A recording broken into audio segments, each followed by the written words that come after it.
Ano ba tayo share ngayon sa settings ng ating TVT NVR, ang SMD Smart Motion Detection. So ganito naman po ang pag-set.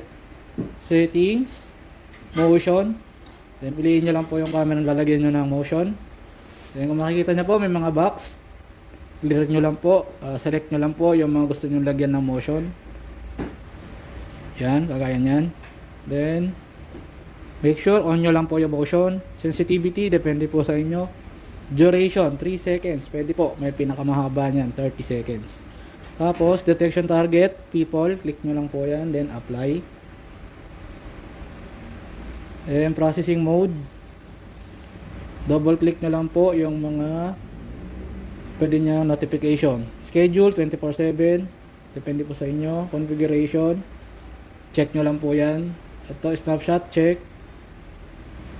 Then, sa notification niya, pwedeng buzzer, on nyo lang. Then, yung pop-up video, yung magna-notif, magbi-big screen.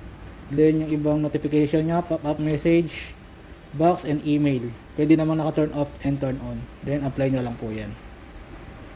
Apply, then, exit. Yan, check pa natin kung working po ang kanyang motion detection.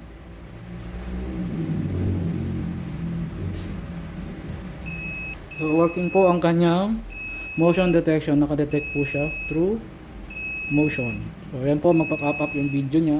Then, mag-big screen. So, yun lamang po. Yun po ang tamang pag-set ng ating motion detection. Salamat po.